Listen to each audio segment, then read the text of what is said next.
جب پوچھا گیا حضور یہ قربانیاں کیا ہیں، فرمایا تمہارے باپ ابراہیم کی سنت ہے، اور فرمایا کہ ان کو خوش دلی سے اللہ کی راہ میں قربان کرو۔ قیامت کے دن یہ اپنے بالوں کے ساتھ، اپنے سینگوں کے ساتھ اور اپنے کھروں کے ساتھ آئیں گے، اور یہ بھی ارشاد فرمایا کہ کل پل صراط پر یہ سواریاں بن کے تمہیں پل صراط سے پار لگائیں گے۔ اور جب قربانی کے لیے کوئی شخص جانور خوش دلی کے ساتھ رضائے الہی کے حصول کے لیے ذبح کرتا ہے تو اس جانور کا خون زمین پر گرنے سے قبل یہ عمل قبول کر لیا جاتا ہے۔ اور یہ بات بھی ذہن میں رکھیے گا کہ ایام نہر یہ 3 دن جو خون بہانے کے ہیں، 10، 11 اور 12 تاریخ، ان ایام میں آپ جو بھی عمل کریں، نماز پڑھیں اور دیگر صالح اعمال کریں، بہت قابل قبول ہیں اور اللہ ان کو قدر کی نگاہ سے دیکھتا ہے۔ لیکن ان ایام میں جو سب سے زیادہ اللہ کو محبوب عمل ہے وہ راہ خدا میں خون بہانا ہے، قربانی پیش کرنا ہے۔ تو قربانی کا کوئی اور متبادل نہیں ہو سکتا۔ کچھ لوگ یہ فلسفہ ان دنوں کے اندر بیان کرتے ہیں کہ 20-50 ہزار کی قربانی کرنے کی بجائے اتنے اگر کسی غریب کو دے دیے جائیں تو اس کے 2-3 مہینے خیریت سے گزر جاتے ہیں، اور وہ گھر کے اندر جو ہے وہ ضرورت کی چیزیں ڈال لے تو گوشت تو 2-4 دن کے اندر کھایا پیا جاتا ہے، ختم ہو جاتا ہے۔ لیکن اگر اتنے پیسے کسی غریب کے گھر دے دیے جائے تو یہ اچھی بات ہے۔ تو اسلام کب اس عمل سے روکتا ہے؟ غریب کی مدد کیجیے، صرف عید کے دن ہی نہیں، مینڈے کی جگہ ہی نہیں، بلکہ اسلام تو راہ خدا میں جانور ذبح کر کے اسی جذبے کو بیدار کرنا چاہتا ہے کہ تمہیں گوشت کی ضرورت بھی نہیں تھی، پھر بھی تم نے ذبح کر دیا، تو جہاں ضرورت ہوگی اور تمہاری ہمسائیگی میں، تمہارے اطراف میں جب کوئی غریب ہوگا تو پھر تم اس کے لیے ذبح کیوں نہیں کرو گے؟ اس کے لیے تم قربانی کیوں نہیں کرو گے؟ اِثار کیوں نہیں کرو گے؟ یہاں تو پھر بھی ہم گوشت خود کھا لیتے ہیں یا غرباء میں بانٹ دیتے ہیں، لیکن منا کی وادی میں جہاں لاکھوں قربانیاں پیش کی جاتی ہیں، وہاں تو جانور کاٹ کے اس کو ذبح کر کے بس چھوڑ دیا، اس کے گوشت سے غرض ہی نہیں ہوتی۔ زیادہ تر حجاج ایسے ہوتے ہیں جن کو یہ بتا دیا جاتا ہے کہ تمہاری قربانی کر دی گئی ہے، اور وہ فون کال کے انتظار میں یا حکومت وقت کی جانب سے دیے گئے وقت کے بعد حلق کروا دیتے ہیں۔ تو انہوں نے نہ اپنا جانور دیکھا ہوتا ہے، نہ اس کو ذبح ہوتے دیکھتے ہیں، تو صرف انہیں ٹائم بتلا دیا جاتا ہے یا ان کو کال کر دی جاتی ہے تو یہ ان کے لیے کافی ہوتا ہے۔ تو وہاں تو گوشت کھانا بھی مقصود نہیں، تو صرف اللہ کی رضا کے لیے جانور ذبح کرنا۔ تو جب رضائے الہی کے لیے جانور ذبح کرنے کا جذبہ پیدا کر کے تمہیں راہ خدا میں خرچ کرنے کی ترغیب دی جاتی ہے تو پھر تم پورا سال خرچ کرو گے، تمہارے لیے کوئی مشکل اور کوئی مشقت نہیں ہوگی۔ لیکن اگر تم جو ہے وہ اس جذبہ خیر سے نور حاصل نہیں کرو گے تو پھر تمہیں یہ دولت نصیب نہیں ہوگی۔ تو سب سے افضل عمل ان 3 ایام کے اندر جو بتایا گیا وہ یہی ہے کہ راہ خدا کے اندر خون بہانا ہے۔ اللہ کے محبوب علیہ الصلاۃ والسلام کی خدمت میں جو ہے وہ مینڈے لائے گئے جو چتکبرے تھے، اور حضور علیہ الصلاۃ والسلام نے اپنے مبارک ہاتھ سے ان کو ذبح کیا۔ تو عید قرباں یہ ایثار کی عید ہے، یہ قربانی کی عید ہے، اور اسلام ہمیں قربانی سکھاتا ہے۔ اسلام لمحہ لمحہ قربانی ہے، ایک ایک ساعت اسلام قربانی کا نام ہے، اور ہمیں درس زندگی یہی دیا جاتا ہے کہ ہم قربانی سے اپنی زندگی کو عبادت کریں۔ یہ بات ذہن میں رکھیں کہ عیب سے جانور پاک ہونا چاہیے۔ فقہا نے ایک سیدھا سا ضابطہ بیان کیا ہے، عیب وہ ہے جس سے منفعت یا جمال زائل ہو جائے۔ جو جانور آپ نے خریدا تو وہ ذبح کے وقت عیب دار ہو گیا، گرا، ٹانگ ٹوٹ گئی، تو کوئی ایسا واقعہ پیش آ گیا، ذبح کے وقت جو عیب ہے وہ عیب شمار نہیں کیا جائے گا، تو اس کو یوں ہی ذبح کر دیا جائے گا۔ جو جانور ہے وہ فربا ہو، موٹا ہو، تازہ ہو تو وہ افضل ہے۔ 2 جانور کرنے کی بجائے 1 جانور فربا ہو تو وہ زیادہ افضل ہے۔ شریعت اسلامیہ نے صاحب نصاب پر قربانی واجب کی ہے۔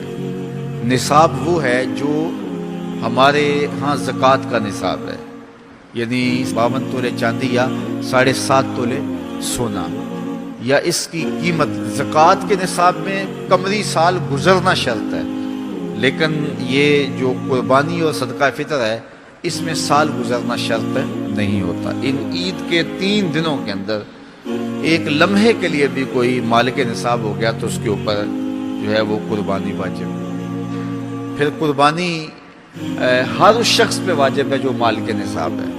بعض اوقات گھر کے اندر کئی افراد مالک نصاب ہوتے ہیں تو سب پہ واجب ہے۔ قربانی واجب آپ نے ادا کر لی اور اپنی طرف سے نفلی بھی دینا چاہتے ہیں تو یہ بھی آپ کو اجازت ہے۔ ہمارے آقا و مولا نے ایک قربانی اپنی طرف سے، ایک قربانی اپنی امت کی طرف سے پیش کی، تو اگر امتی اپنے آقا کی جانب سے قربانی پیش کرتا ہے تو یہ اجر و ثواب کا باعث ہے۔ 3 حصے کر کے دوست احباب کے لیے، غرباء کے لیے اور اپنے لیے تقسیم کر لیں تو یہ قربانی کی روح کے مطابق ہے۔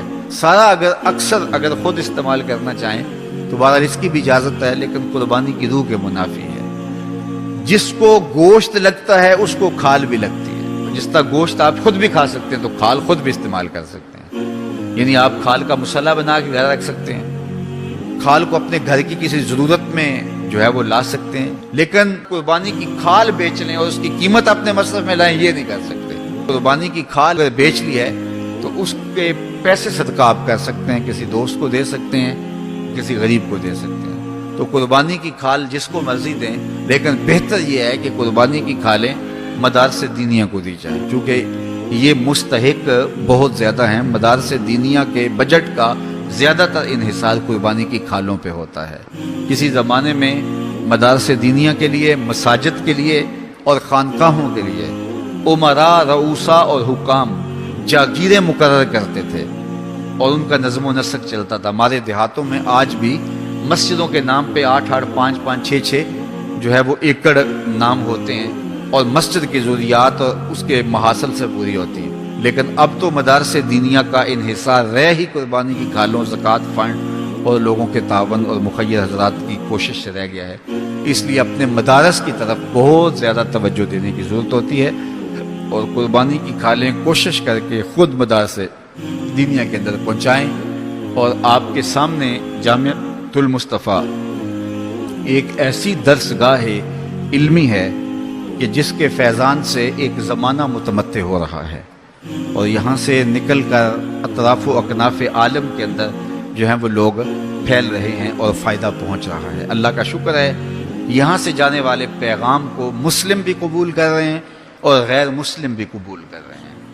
یہ مجھے پچھلے دن انڈیا سے ایک فون آیا تھا کہ ایک سکھ فیملی ہے اور پڑھی لکھی فیملی ہے، ڈاکٹر ہیں، انجینئر ہیں، تو وہ کوئی ہمارے شارٹ کلپ سنتے رہے ہیں۔ اللہ تعالیٰ نے ان کے سینے میں اسلام کی محبت پیدا کی، تو وہ جو شخص ان کو بھیجتا رہا وہ بھی کانپور کا رہنے والا تھا، انڈیا کا رہنے والا تھا، تو اس کو انہوں نے فون کیا کہ وہ گرو جی سے ہماری فون پہ بات کرواؤ، ہم اسلام قبول کرنا چاہتے ہیں۔ تو یہ اللہ کا فضل ہے، اس پر ہمیں شکر ادا کرنا چاہیے۔ اس سے قبل ایک ہندو فیملی تھی، وہ بھی انڈیا کے اندر پڑھی لکھی فیملی تھی، اللہ نے اس کو اسلام جو ہے وہ نصیب فرمایا۔ اس سے قبل جو ہے وہ مختلف جگہوں پر 7 ہندوؤں نے اللہ تعالیٰ نے ان کو اسلام نصیب فرمایا اور اس کا سبب یہ آپ کا ادارہ بنا۔ اور آپ آئے دن دیکھتے رہتے ہیں کتنے عیسائی یہاں کلمہ پڑھتے ہیں، تو یہ غیر مسلموں تک پیغام پہنچ رہا ہے اور کتنے مسلمانوں کی اصلاح ہوئی ہے اور کتنے لوگ فائدے میں گئے ہیں۔ تو یہ ایک اللہ تعالیٰ کا بڑا فضل ہے اور اللہ تعالیٰ کا بڑا ہی کرم ہے کہ کتنے لوگوں کو یہاں سے فائدہ ہو رہا ہے۔ اور یہاں سے مدارس، یہ ظاہر ہے ہم ساری زندگی تو نہیں بیٹھ رہیں گے، ایک وقت عمر کا، زندگی کا ہم نے پورا کرنا ہے، اس کے بعد ہم نے چلے جانا ہے، تو ہماری جگہ اوروں نے آنا ہے۔ تو یہ دارالعلوم اگر زیادہ سے زیادہ لوگ پیدا کرے گا تو زیادہ لوگوں کو فائدہ پہنچ سکتا ہے۔ تو اس لیے نہ صرف قربانی کی کھالیں بلکہ اس ادارے کے ساتھ آپ کا ہر طرح کا تعاون درکار ہے۔ سب سے بڑا تعاون آپ کا اس ادارے کے ساتھ محبت کا تعاون درکار ہے۔ آپ اس مرکز سے اپنی عقیدت کا رشتہ، اپنی محبت کا رشتہ جو ہے وہ وابستہ کریں۔ جس طرح عشق کیا جاتا ہے، پیار کیا جاتا ہے، اس مرکز سے آپ پیار کریں، اس مرکز سے آپ محبت کریں۔ یہ مرکز ہماری عقیدتوں کا مامن اور مسکن ہونا چاہیے، چونکہ اس سے بہت سارے لوگوں کو فائدہ ہو رہا ہے اور غیر مسلم بھی اسلام کے دامن میں آ رہے ہیں اور مسلمان عمل کی راہوں کے مسافر ہو رہے ہیں، اور یہاں سے صاف سیدھا اور پیارا سا پیغام پوری دنیا پہ پہنچ